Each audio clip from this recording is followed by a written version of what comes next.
My fellow Americans, welcome to The Celluloid President, the podcast about American presidents on film.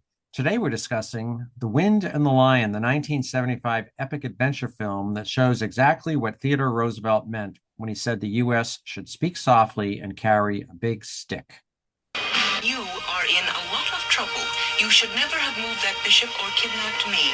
Both will see you undone. It is not I who decides the outcome of these events.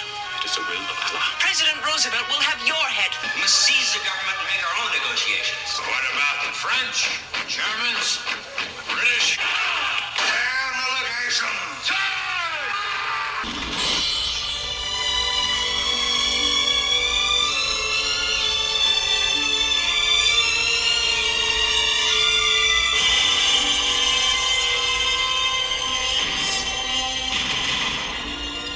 I'm Gary Holmes, and joining me today via Zoom from California is Jim Robinson. Jim, are you the wind or the lion?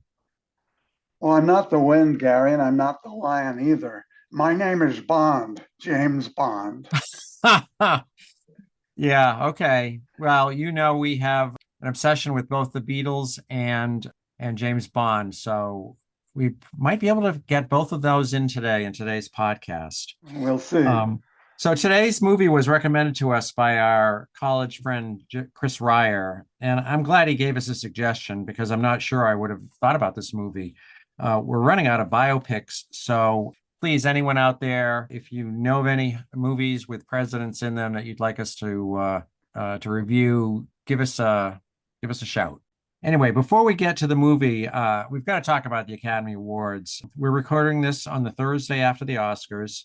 So many of our listeners have already heard many takes on this broadcast, but given that the movie we last discussed, Oppenheimer, was the big winner of the year, I thought we'd spend 3 to 4 minutes on the subject.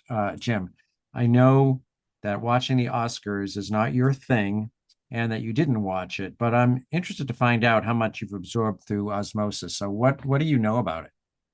Well, basically, I always end up seeing takes on how political it was or wasn't.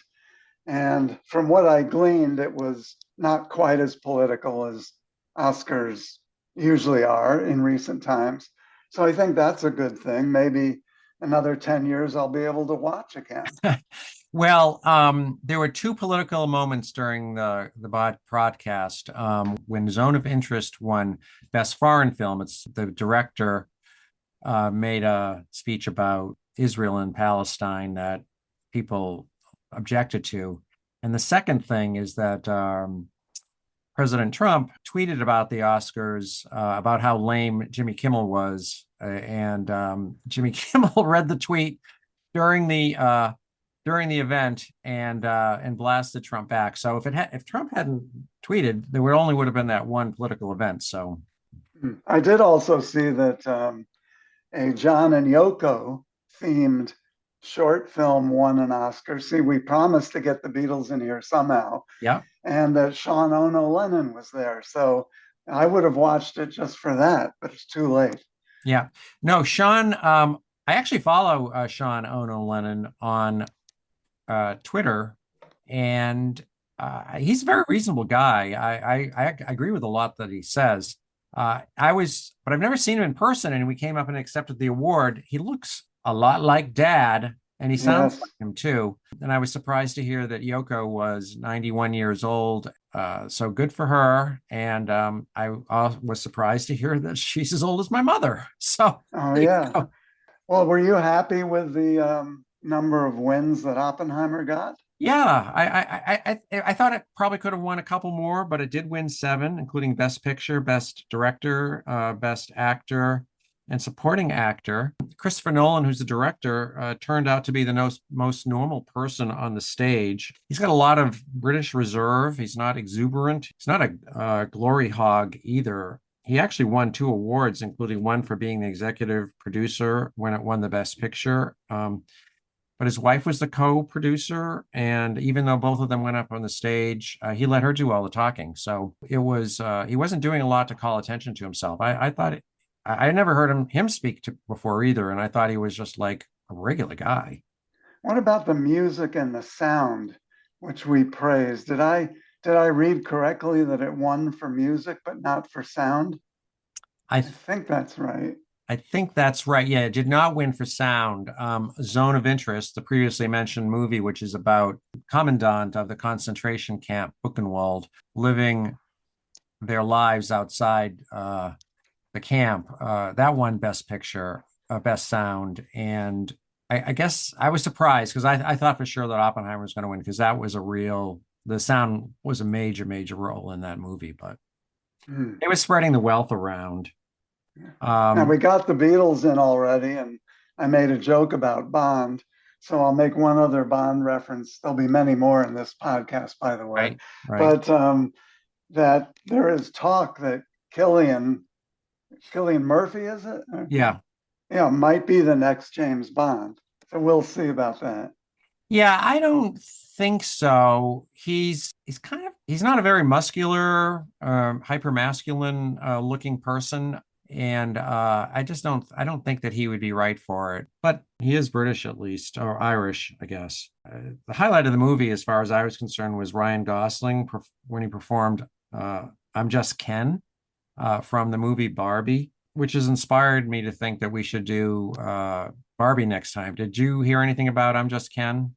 Well, I heard that it was a slam bang of a number, and it was kind of done with the anticipation that that song would win Best Oscar, but it didn't because for some reason I can never fathom, that young woman is still the darling of pop music in Hollywood. I forget her name, but That woman's name is Billie Eilish. she's too precious for me. Always too precious for me.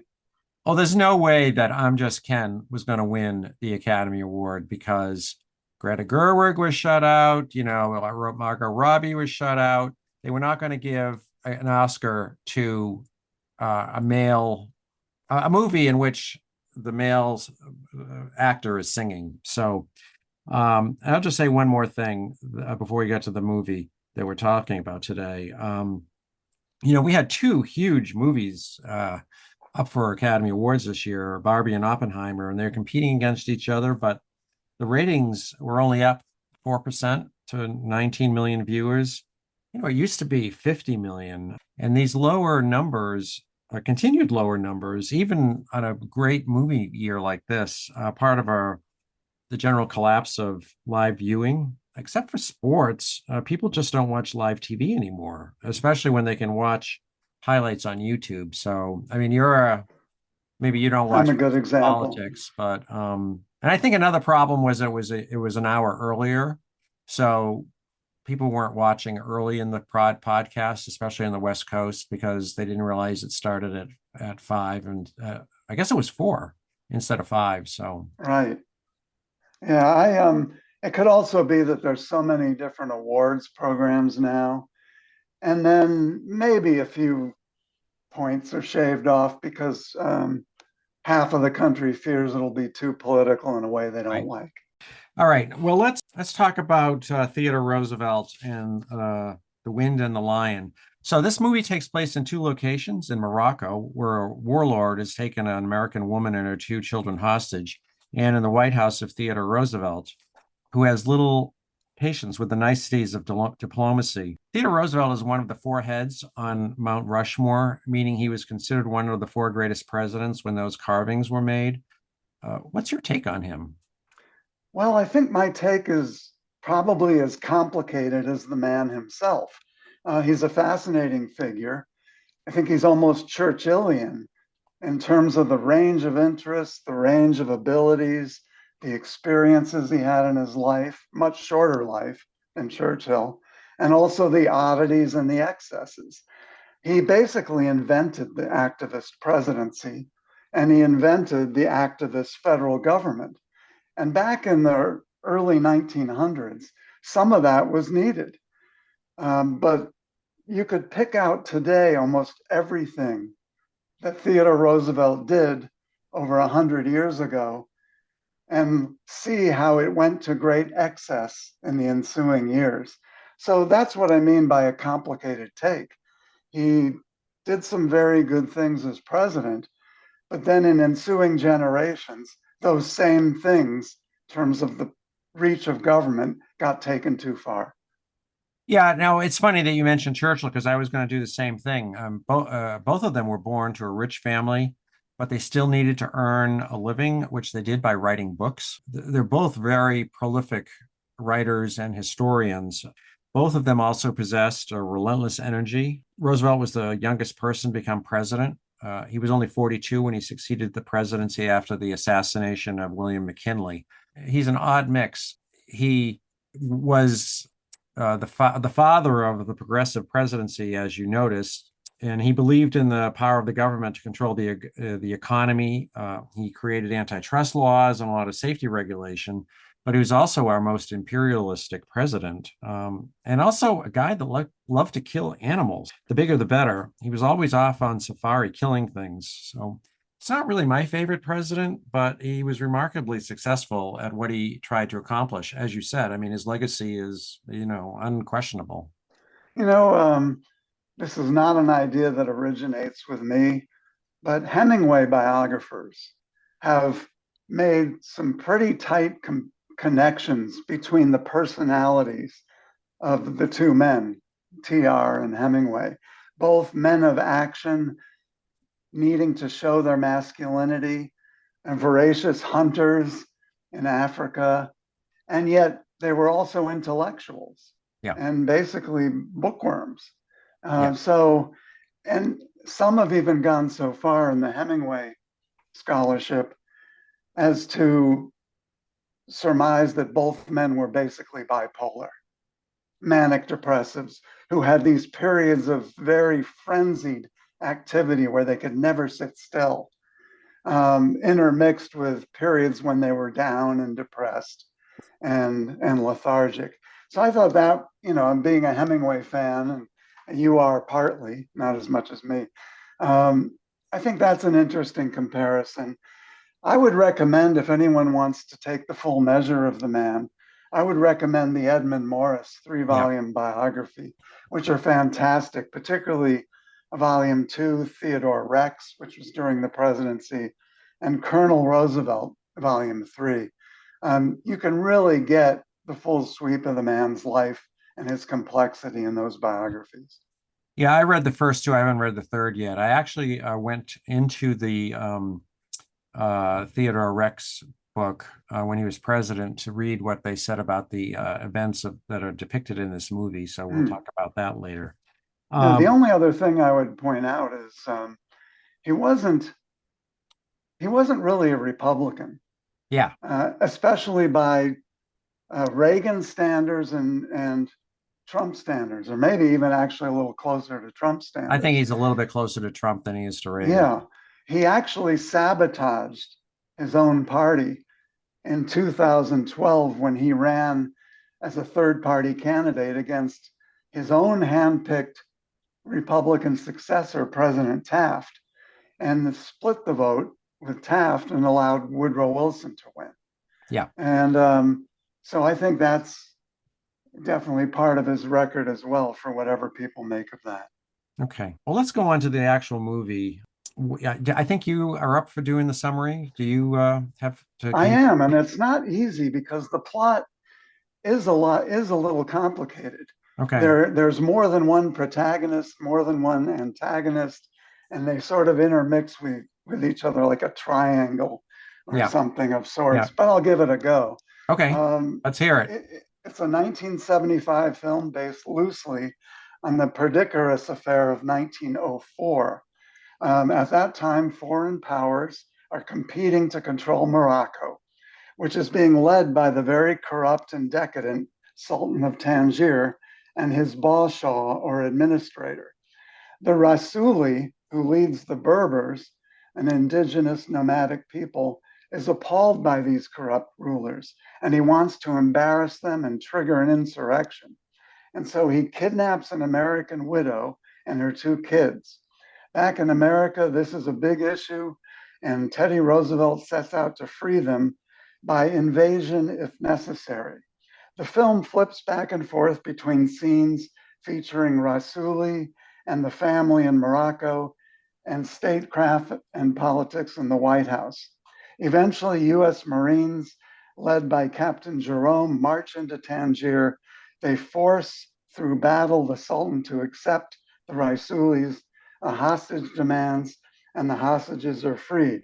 As a result, Teddy Roosevelt is a hero back home. The film stars Steve Canale as Jerome, who would later become Ray Krebs in Dallas. And he has a pretty good supporting cast of Sean Connery, Candice Bergen, and John Huston. And of course, Brian Keith as Teddy Roosevelt. Okay, Did you very like my funny, joke very at the funny. end? Yeah, now we have, this is our third obsession is Dallas. It's So Dallas. Dallas, And Steve. the captain is played by the guy that ends up a few years after this movie being Ray Krebs, the ranch hand on Dallas. All right. Well, I was wondering if you're going to pick that up. Well, But we checked that box. We've checked Beatles and we've checked Bond. So okay. All right. Well, very good, very good, very good job there. The movie made about $10 million domestically, which wasn't bad for 1975. The numbers are very incomplete for the 70s, but it looks like it ranked at about 30th position that year, which is, not bad. 1975 was a critical year for the cinema, though. This was the year that Jaws debuted with a domestic box office of $260 million. So that's 10 million versus 260. The other top movies that year were One Flew Over the Cuckoo's Nest, Shampoo, Dog Day Afternoon, and The Return of the Pink Panther. The movie was nominated for Best Original Score and Best Sound. So it was a critical success. Who would you recommend this movie to? well, I think anyone who likes a good, entertaining, colorful adventure story, based, however loosely, on a real event with a real person in it that people think they know, Teddy Roosevelt. So it's a sit back in the theater with a box of popcorn adventure story. I think that's the main audience. And then, of course, anyone who likes Sean Connery would be another target. What about yourself? Who do you think? I would say this is a great family movie. We're always looking for movies to watch with multi-generational families. There's lots of adventure, but no sex, swearing, or gruesome violence. So it's really the last old-fashioned adventure movie of the kind that originated in the Douglas Fairbanks swashbuckling silent film era that went through Gunga Din, Lawrence of Arabia, and Zulu. And as I said earlier, it was made in 1975, the same year as Jaws, which made so much money that it changed Hollywood forever. So the adventure genre would soon evolve into wisecracking, somewhat more violent, over-the-top blockbusters like Romancing the Stone and the Indiana Jones franchise. So, this is a movie that I would watch with kids. Yeah, that's a good parents. take. I didn't think of that. There was that thing with the beheading, Yeah, right. which was done relatively tastefully, and the thing with Tasteful the beheading, yes. and the thing with the tongue.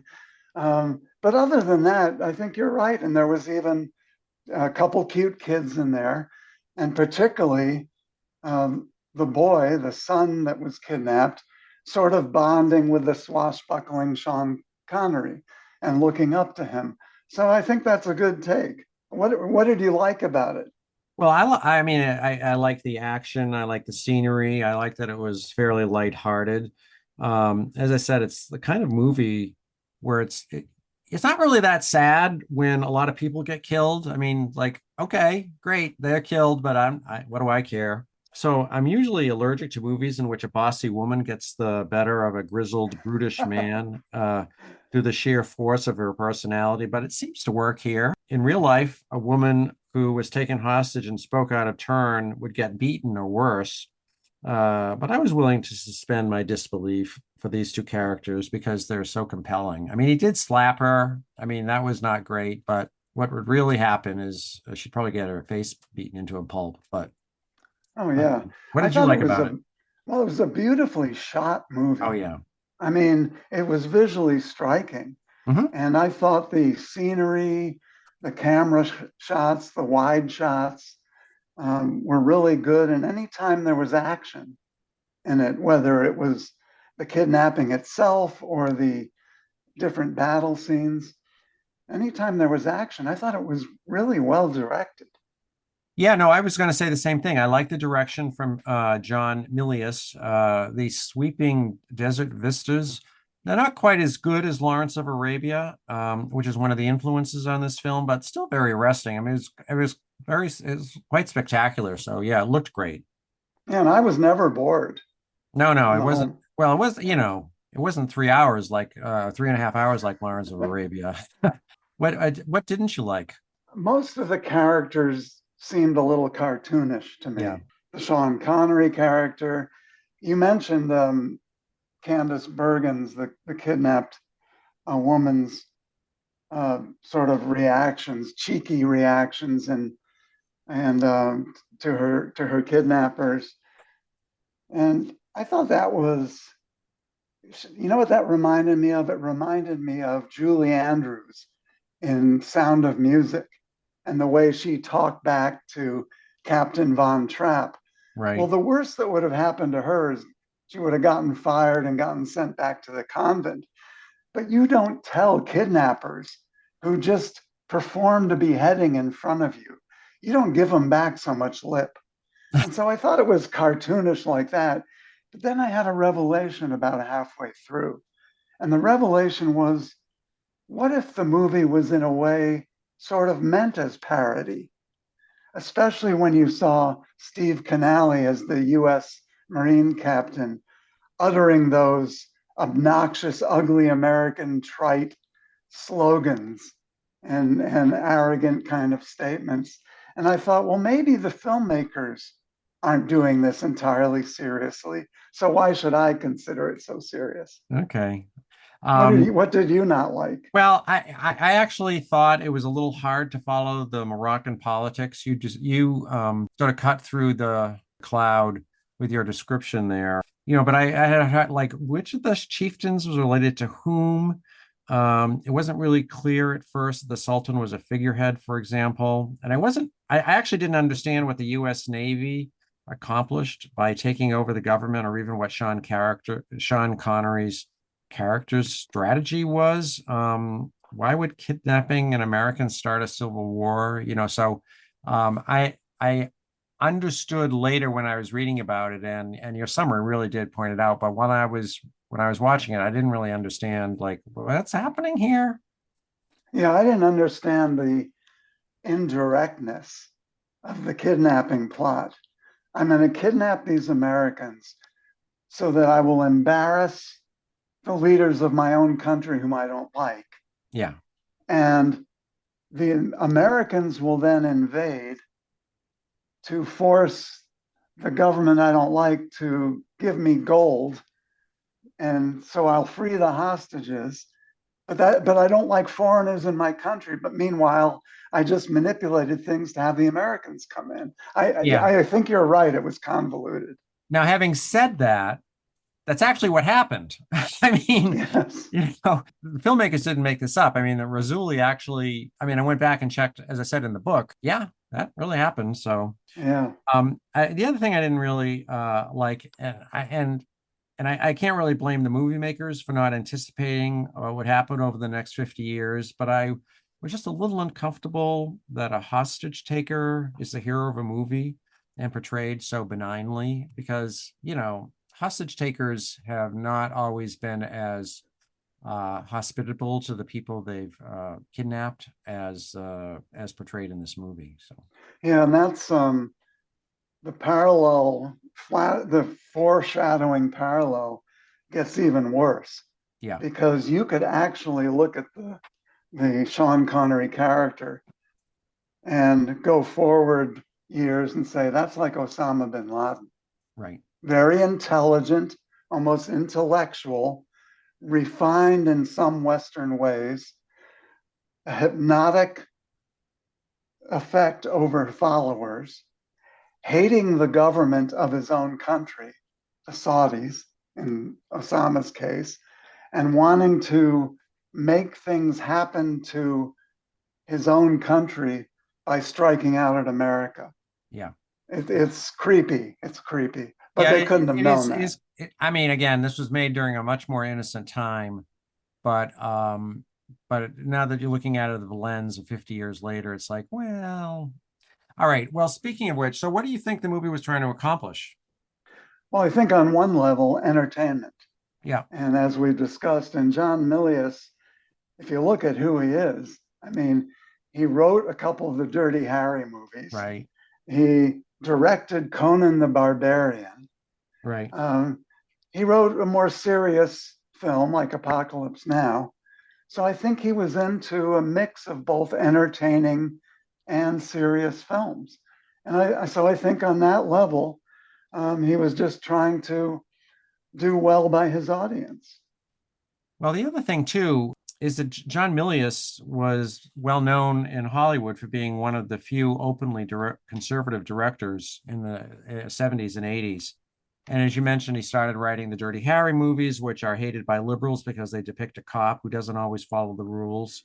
And during the Reagan administration, he notoriously made the movie Red Dawn, which depicted a takeover of the US by the Soviet Union and a subsequent insurgency by a group of red-blooded American teenagers. Yeah, and the other thing I think we have to consider, and I did not know he was considered a conservative, although you're right about those movies you mentioned. 1975. Yeah. Think of what was going on then. Yep. Yep. We had just gotten our hat handed to us big time in Vietnam and Cambodia.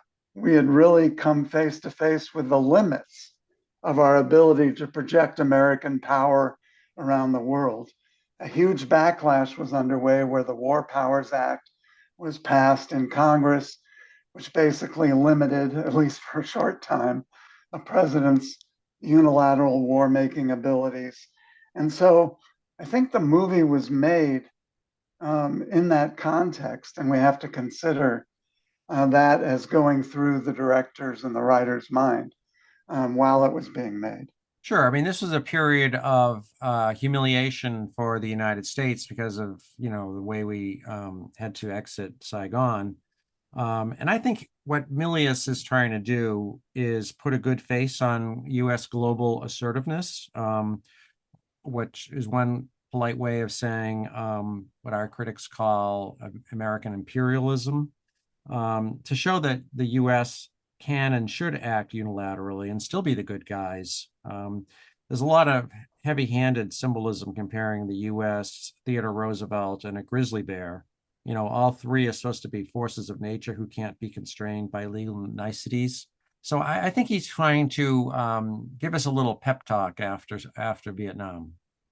On the other hand, and maybe this was looking through my own lenses, he does make the American military and some of the American officials look pretty arrogant, full of hubris, cockiness, and foolishness. And so I'm not so sure he's validating our projection of our power around the world. I'm not sure about that. Maybe he's doing what a good filmmaker should do and present a more nuanced look at it. Yeah, there are several scenes where the Americans do seem very blustery, both in Washington and in Morocco. But the ultimate result of the takeover, for example, is positive, and we get what we want. And there's a lot in this movie from Candice Bergen, who's very idealistic, like, Theodore Roosevelt made a deal, he's worked and, he was honest, and we Americans are honest, and you're going to stick by this deal. So you're right. It's a little bit of a bit of a mixed bag. And he's not completely gung ho. I mean, he does show that and I think some of that is also done for comedic effect. The Americans are kind of, when they're over the top, they're kind of ridiculous and a little bit humorous.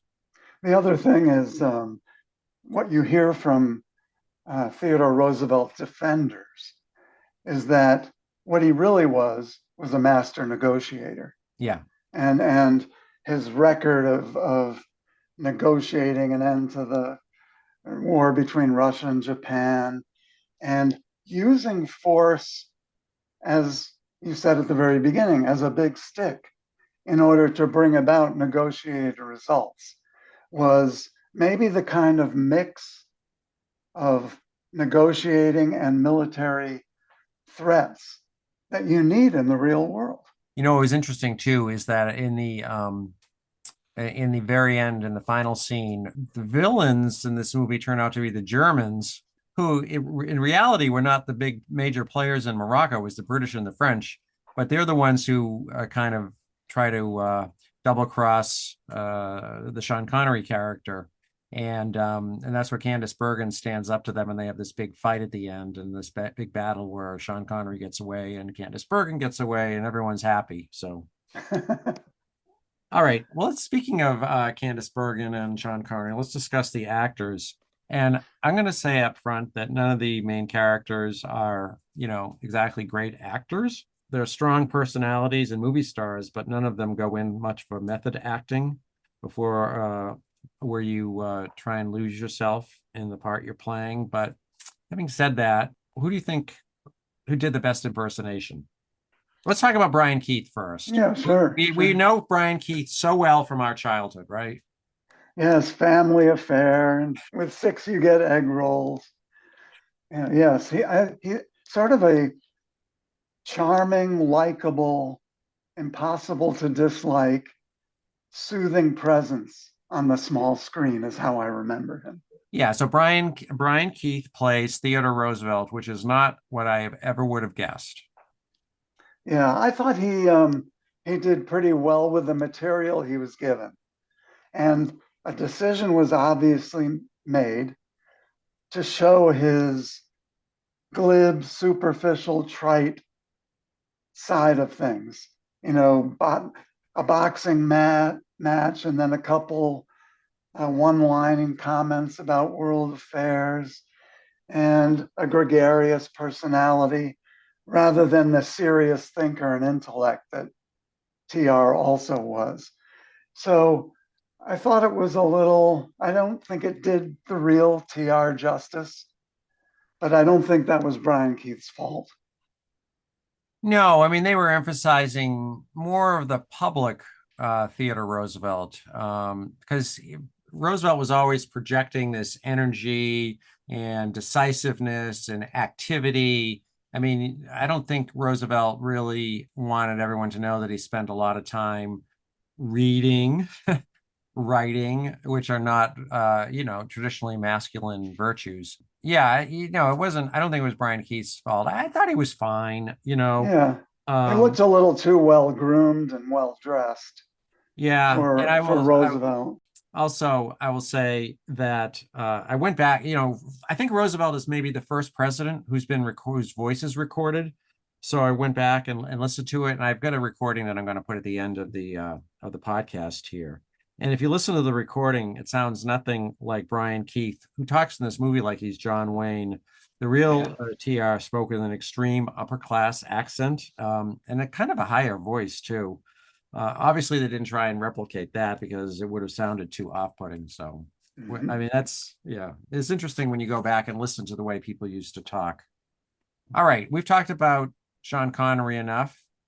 What do you want to? How did you think he did in the movie? Oh, I thought he was more believable than I remembered when I first watched this movie many years ago. He wasn't method acting, as you said, but he was believable enough. He had the stature, he has the charisma, he has the charm when he wanted to be charming.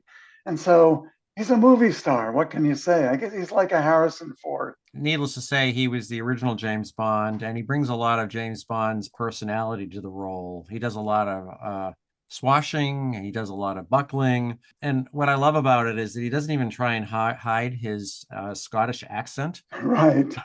His Scottish brogue is so pronounced that he almost sounds like a Berber. We got to say, whatever too, that he's a Berber, sounds like. not an Arab. So, right.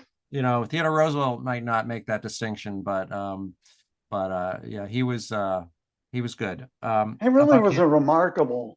he had a remarkable career if you think about it. Yeah, If anyone, if anyone would suffer typecasting ever in Hollywood, it would be the first James Bond with all those successful movies. But as the 70s and especially the 80s went on, he really was able to break out of that typecasting with some major, major hit movies and an Oscar. yeah. No, I thought he was great. I always liked Sean Connery. By far my favorite Bond. I mean, Me too. yeah, and I actually don't always I haven't always enjoyed British actors, but I like the movies that he was in. What about Candice Bergen? She's been a star for 60 years and she's still going, she's still making movies. She probably achieved the height of her media stardom in the TV series Murphy Brown but in the 60s and 70s, she was a legitimate movie star. So she plays the kidnapped widow who's a real handful for the Sean Connery character. What did you think? Well, I don't recall seeing her in anything. I Really? never watched Murphy Brown, although I knew of the controversy that it created. Right. So I thought she was fine. And again, unrealistic because of how belligerent she was to people who could kill her, and especially her two kids Right. at any time. I just thought that distracted me from her performance. But again, not her fault. In the 60s and early 70s, she was considered one of the most beautiful women in the world. She was in Carnal Knowledge and what else was she in? She was in a bunch of other movies, Soldier Blue. No, never been known to being for a great actress. And she does look great in this movie. She looks she throughout the entire movie, even after she's been kidnapped for months. She's got that one dress. And presumably she hasn't had a chance to take a bath, but still looks like she's ready to model for the J. Peterman catalog. And and the whole time I'm watching this movie, I'm thinking, my God, woman, put on some sunscreen, she looks great. So what can I say? Well, That's all. the interesting thing about the casting that I read was that Connery and Bergen were not the original choices. They were Omar Sharif, who it could be argued, since he's from the region, Yeah. might have been a better fit. Although I don't think he could have pulled off the character as well as Sean Connery. He refused, and Faye Dunaway was slated to play the kidnapped woman, but she got ill, and so had to be replaced. And Bergen was the choice. Well, the original choice, even before that, was Katharine Hepburn. Oh, really? Yeah, he wanted both characters to be older because that's what they were in real life. And he wanted Katharine Hepburn and her grandchildren to be but that would have been a very interesting, but also I think that would have been kind of unbelievable that Katharine Hepburn was riding the horses all over God's green earth. Yeah. And there's also talk of Anthony Quinn and Julie Christie as a Right. pairing. Yeah. So I think we did well with what we got. Yeah, I Because mean, I like both these people. yeah, I mean, you did not watch Murphy Brown, but so you don't know that that's her real character. I mean, that's what she plays, this sort of wisecracking character who gives her opinion about everything, and I mean, I think it's hard to imagine Faye Dunaway. It would have been weird, I think, with her. Yeah. What about now? We got to also mention John Huston. He's a major Hollywood director and legend. As an actor, he was unforgettable as the villain in Chinatown. In this movie, he plays Secretary of State John Hay. Well, just by the way, Gary, and by coincidence, 2 days ago I watched The African Queen. Okay. For the first time in maybe decades. Yeah. And that was directed and I believe co-written by John Huston. Yeah. And what a great movie that Yep. is. So he was a great Hollywood figure. I thought he was fine in this movie, no great shakes, but he added some heft to the cast. And as a character actor performance, I thought it was good. Yeah, I mean, he does his usual man's man thing. He's got this low, gravelly voice and this tall, imposing stature. He's positioned here in the movie as the adult in the room to TR's exuberant man-child. Do you know much about John Hay himself, though? Not too much, except that all the business breakfasts and lunches I had at the Hay Adams Hotel restaurant. Yeah, he and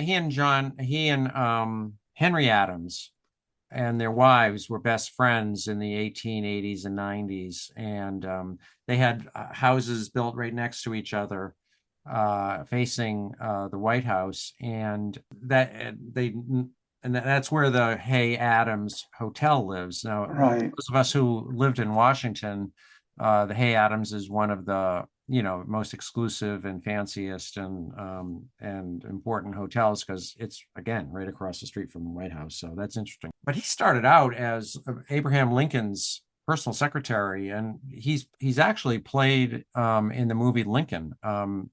So he was like 25 or 26. He was right there with Lincoln throughout the Civil War. So he was important for that. And so he was kind of an important figure from the 1860s all the way through the 2010s. So he's one of these, kind of now forgotten big shots from the second half of the 19th century.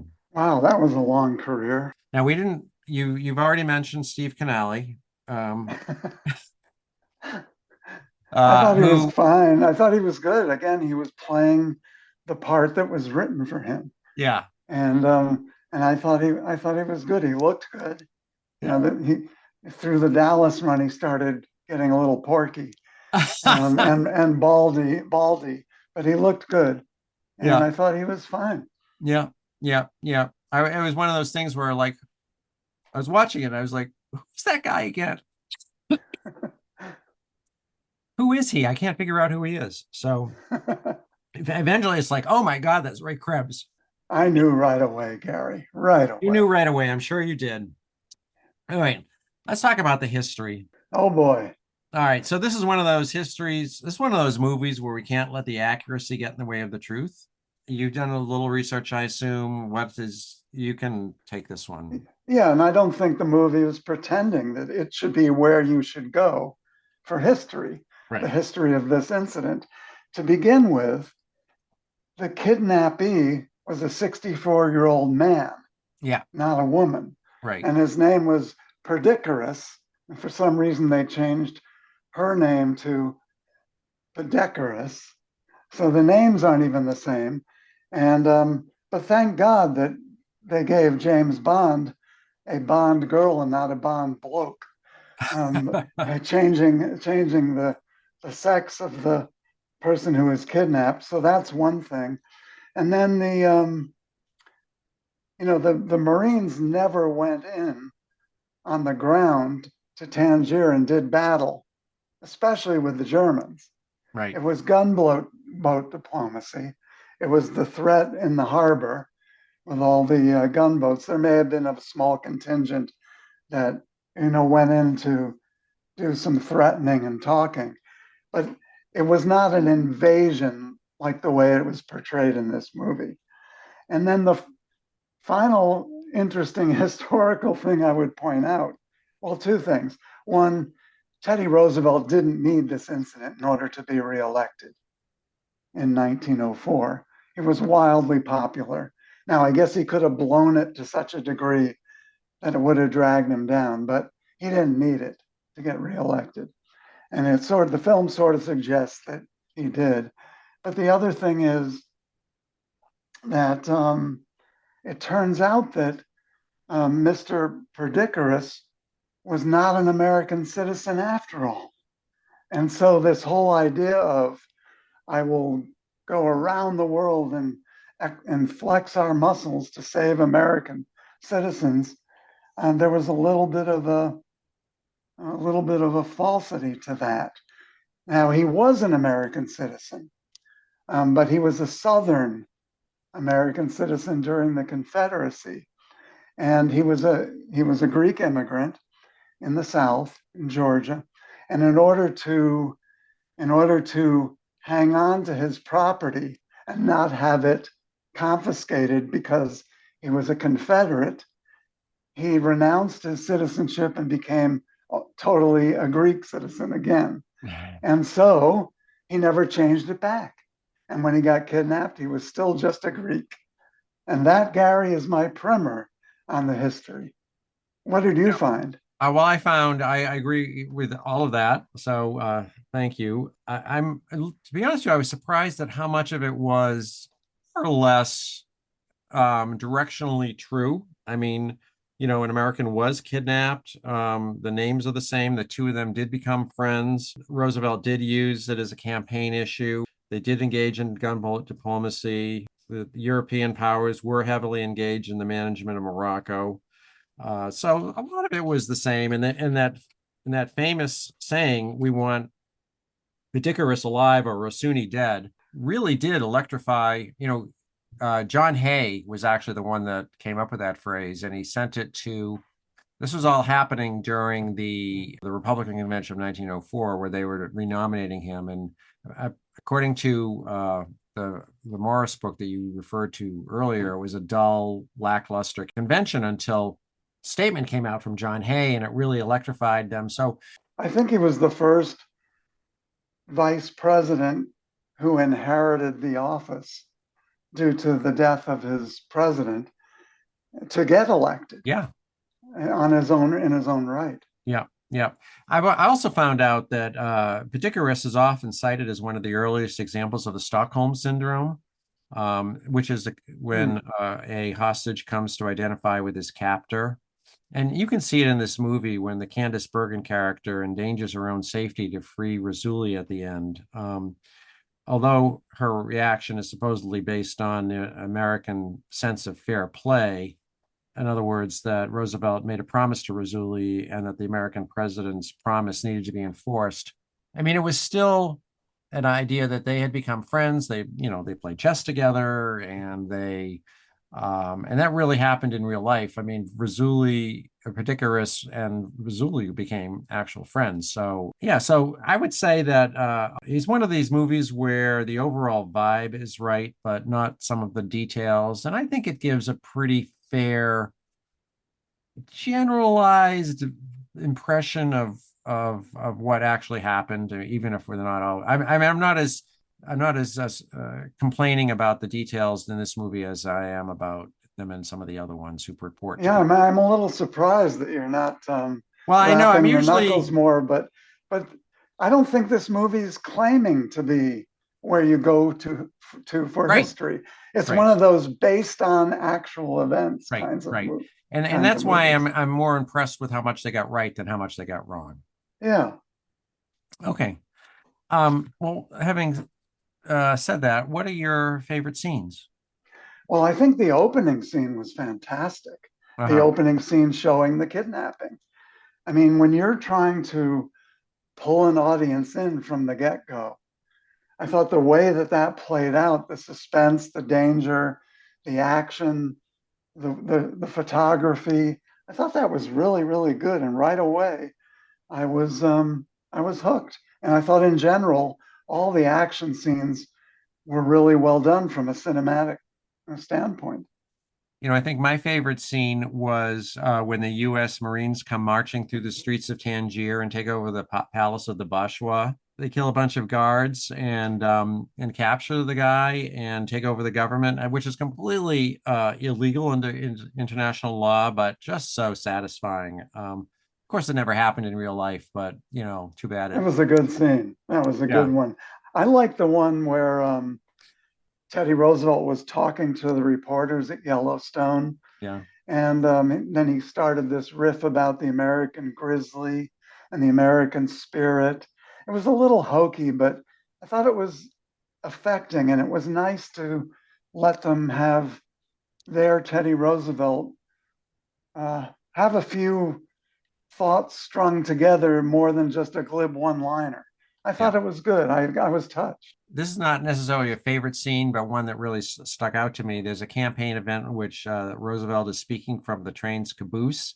And as the train is pulling away and the crowd is cheering wildly, a few cowboys shoot off their guns to show their excitement. It's like, big, boo hoo. And like, no one seems to find it the least bit appalling that anyone is shooting a gun around the president, you know?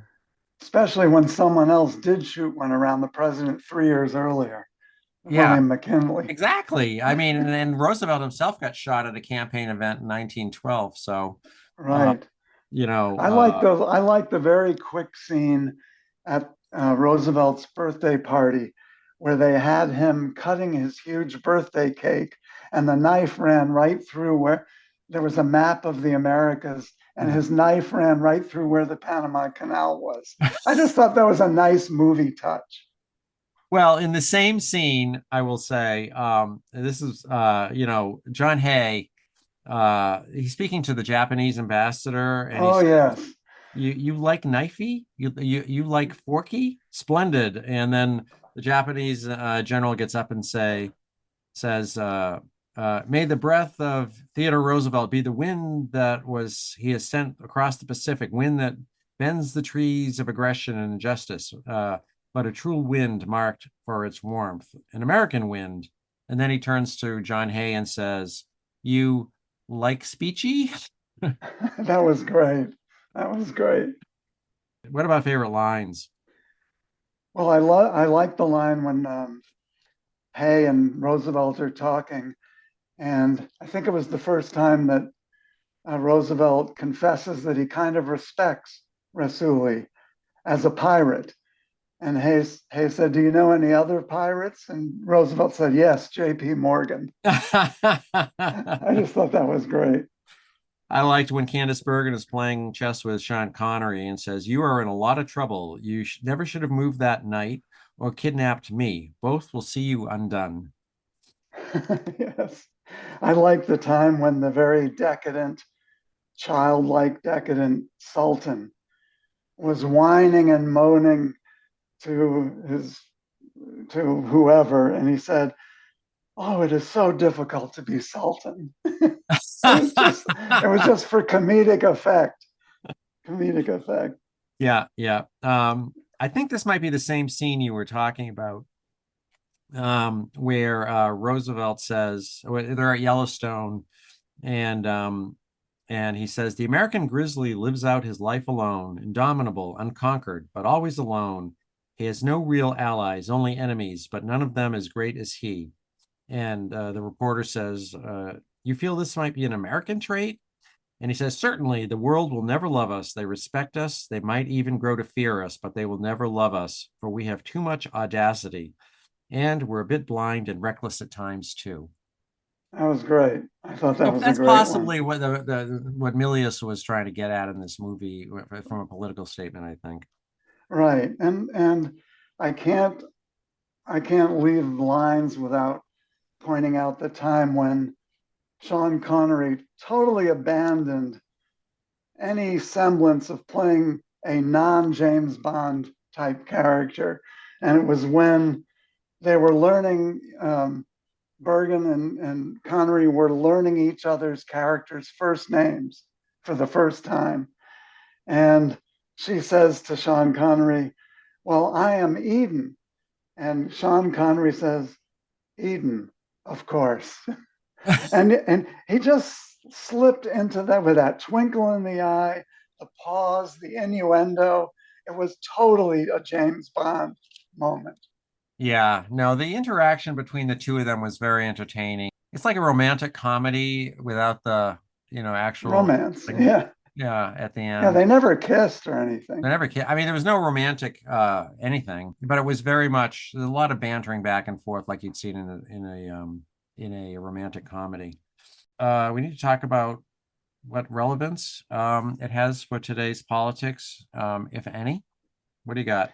I think it raises the whole issue of the limits of American power and when we use diplomacy versus when we use the threat of force. How do we try to be a force for good in the world and protect our interests without slipping over into hubris and arrogance. And these, of course, are huge debates today and in our politics in this election year.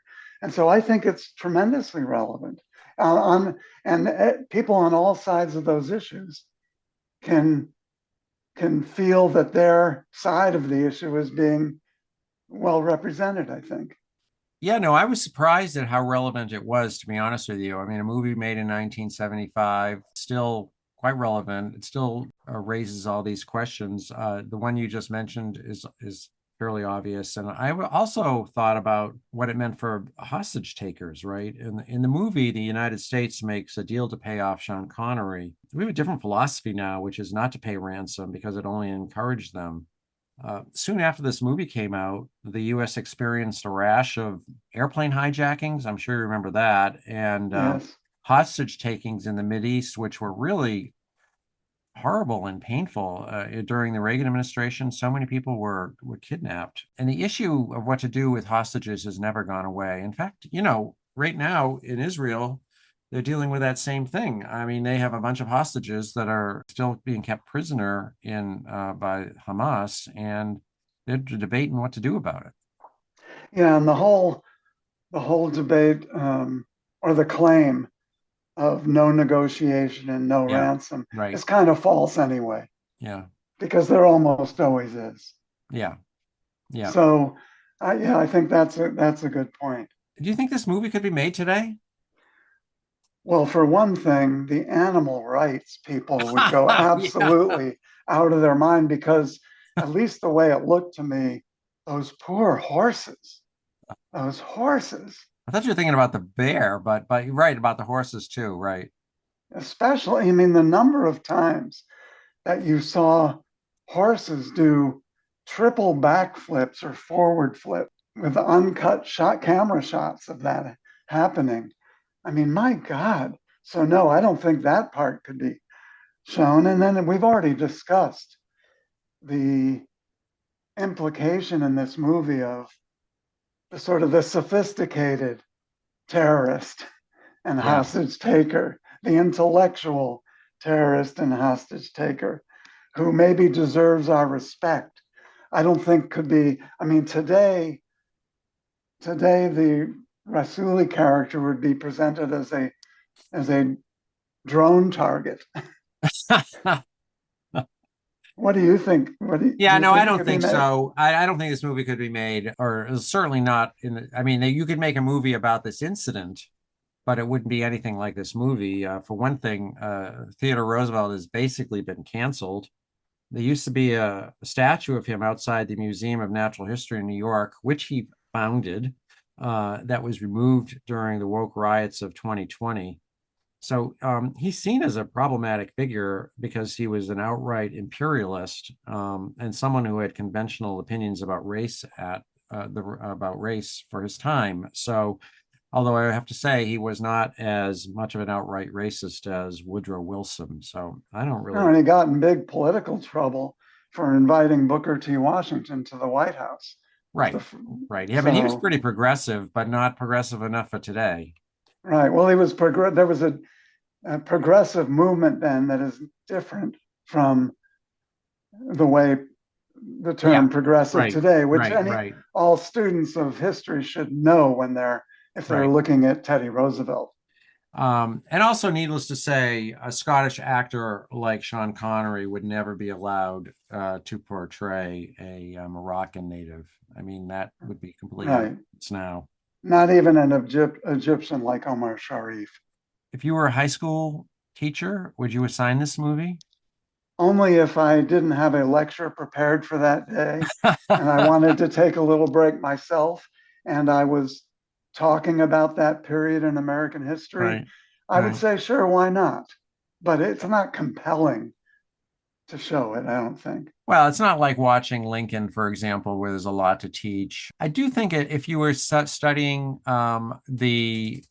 that period, although I bet you that period does not get studied a lot in American history, I would show it, although not at a woke school, not at a New York City progressive school. I think I'd get in trouble with the parents, but I think you could show the movie and engage the class in a good dialogue about the actions that Roosevelt and the military take. So, I'll say one other thing about, if I could, as we draw to a close, about movies and presidents. This film was screened for President Gerald Ford, and he loved it. He absolutely loved it. So that got me curious. And I Googled to see what were other presidents of the era, what were their favorite movies. And JFK's, of course, were Dr. No, James Bond, the first James Bond movie, and Russia, From What Russia With Love, the second Bond movie, which was the last movie that JFK had the opportunity to see. So I just had to throw that in, Gary. Okay. All right. Yeah. JFK actually did a lot to popularize James Bond in general. I mean, he identified with James Bond, the character in the books. He read the books first, and it became known that James Bond was one of JFK's favorite characters. So the link. I wonder why. I wonder why. I wonder. Well, I mean, there's the one side of James Bond that we could guess about, but Kennedy also famously said at one point, I wish I had a James Bond on my staff. And probably right after all of the intel snafus that he had regarding the Bay of Pigs and the Cuban Missile Crisis. Well, when he was presented with the plan to remove Castro by somehow causing his beard to fall out, I'm sure he was thinking of the actual James Bond there. So, all right, what would you grade the movie? I'd say B plus. That's exactly what I would do. Yeah, it's good. I would recommend it to anybody who likes a good adventure with some decently drawn connections to real historical events and people. Yeah, I would definitely recommend it for the exact. Yeah, I mean, it was. I had never seen it before, and I thought it was quite delightful. So, Chris Ryer, if you're still listening, thank you very much. So, I'm just going to wrap up by saying, once again, that the podcast is available on Apple, Spotify, Amazon, and most podcast platforms. Please subscribe there. Next time, we're going to do something completely wild and crazy. As discussed, we're going to discuss Barbie. I think maybe a lot of our listeners will have seen that movie, so they can watch it. They can listen. And there is a president in there, right? There is a president. There's a president of Barbie Land. So yes, we can justify it by having discussing the role of the president of Barbie Land. Well, we can also justify it because our podcast is called The Celluloid President. Yeah, and it is celluloid for sure. That president. Barbie is definitely celluloid. Anyway, so stick around for another 50 seconds to listen to the real Theodore Roosevelt's voice. So, and we'll see you all again next time in Barbie Land. Bye-bye. Our prime concern is that in dealing with the fundamental law of the land, in assuming finally to interpret it and therefore finally to make it, the acts of the court should be subject to and not above the final control of the people as a whole. I deny that the American people have surrendered to any set of men, no matter what their position or their character, the final right to determine those fundamental questions upon which free self-government ultimately depends. The people themselves must be the ultimate makers of their own constitution. And where their agents differ in their interpretations of the Constitution, the people themselves should be given the chance, after full and deliberate judgment, authoritatively to settle what interpretation it is that their representatives shall thereafter adopt as binding.